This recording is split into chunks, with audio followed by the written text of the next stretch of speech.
There's a silent assassin that kills more dreams than failure ever could. It doesn't roar. It whispers. 3 quiet words that seem harmless. I'll do it later. And today, you'll discover exactly how to get there. It doesn't strike with force. It waits in the shadows. While the world sleeps, it steals your time, your energy, your focus, your life. Most people never notice until it's too late. But some move differently. They rise before dawn. They act while others hesitate.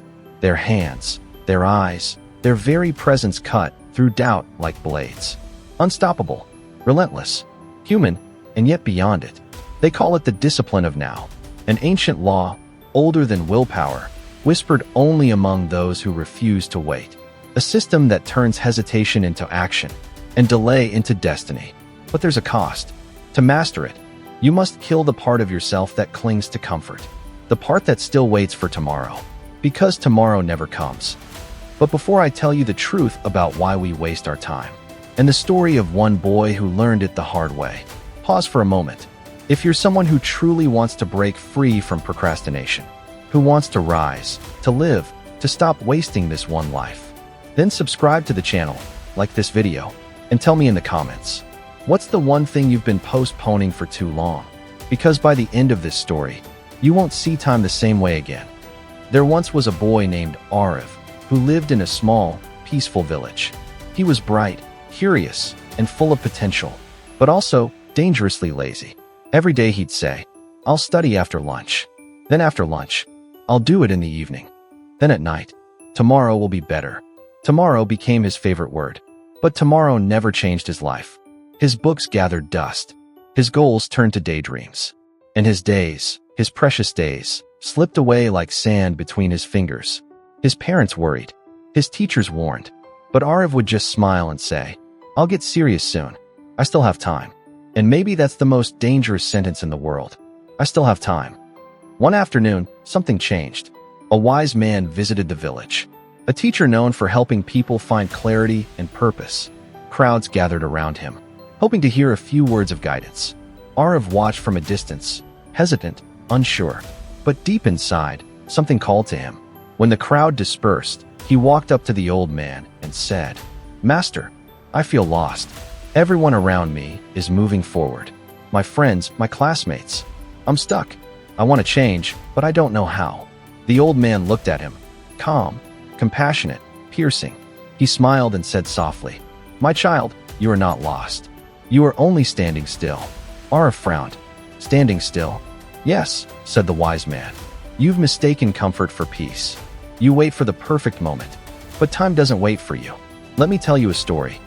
Long ago, there was a king, noble, generous, loved by his people. One morning, he reunited with an old friend, a man who was once bright and ambitious, but now stood before him, poor and broken. The man said, "Your Majesty, life has been cruel to me. I've worked hard, but nothing succeeds. Everyone blames me for being lazy, but I just haven't been lucky." The king looked at him kindly. "Let's test that luck," he said. "Before the sun sets today, go to my treasury. Take as much gold and jewels as you can carry. Whatever you gather will be yours." The man's eyes widened with joy. He bowed deeply and ran home to tell his wife. She shouted with excitement, "Go now, before it's too late." But he smiled and said, "I can't go on an empty stomach. Let me eat first." So he ate, slowly, lazily, telling himself there was plenty of time. After eating, he yawned. "My body feels heavy," he said. "I'll rest for just a few minutes." He slept. When he finally woke, the sun had already started to descend. Panic flashed through his mind. But instead of running, he paused again. "It's hot," he said. "Let me rest under this tree. I'll go when the sun cools." The gentle wind lulled him back to sleep. When he opened his eyes again, the sky was painted orange and red. He jumped up and ran, heart pounding, lungs burning. But it was too late. The palace gates were shut. The treasure was gone. And so was his chance. The king watched from the balcony and whispered to his guards, "Lock the gates. The man who cannot value time is not ready for fortune." As the wise man finished the story, silence filled the air. Aarav sat frozen, his heart heavy. He understood. He wasn't unlucky. He wasn't cursed. He was simply asleep while life passed him by. The wise man placed a hand on his shoulder.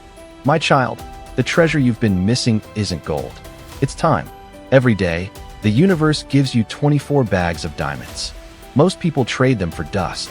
Those words struck him deeper than any lesson in school ever could. The next morning, Aarav woke before sunrise. He opened his books. He focused. He worked. It wasn't easy. His old habits pulled him back. There were mornings he wanted to give up. Days when procrastination whispered, just one break, just one scroll, just one nap. But each time he felt himself slipping, he remembered the story. The man who missed the treasure because he waited too long. And slowly, something began to change. His mind grew stronger. His focus sharpened. Discipline replaced delay. Weeks turned to months. And one day, Aarav realized. He no longer said, "I'll do it tomorrow." He just did it. Today, his life transformed. Not because of luck, but because he finally respected time. Modern science says the same thing. Neuroscientists from MIT discovered that procrastination is not about laziness. It's about emotional resistance. Our brain avoids discomfort by lying to us. It says, "You'll feel more ready later." But that later never comes. Ancient monks knew this centuries ago. They taught that time is the truest form of currency. Spend it with awareness, or lose yourself to illusion. The truth is, every second you delay your dream, you are digging a grave for your potential. You don't need more time. You need more presence. Because life doesn't happen tomorrow. It happens now. Every sunrise is an invitation. Every tick of the clock is a question. What will you do with this moment? The people who rise in life, the ones who build, create, achieve, inspire, are not the ones who had more hours in a day. They're the ones who used the hours they had. So stop waiting for motivation. Stop waiting for the perfect plan. Start now. Because time is not your enemy. It's your mirror. It reflects what you do with it. If you honor it, it multiplies. If you waste it, it disappears. My grandfather used to say, "Only the foolish believe time is endless. The wise treat every minute as sacred." A passenger who misses a train by 1 minute knows the value of a minute. A student who fails by 1 mark knows the value of an hour. A parent who loses a moment with their child knows the value of a lifetime. Don't wait to learn the value of time through regret. Learn it through action. Respect it. Use it. Guard it like treasure. If this story shifted something inside you, subscribe for more. And tell me in the comments, what's the one thing you'll stop postponing today? Because your treasure is waiting, but only until sunset.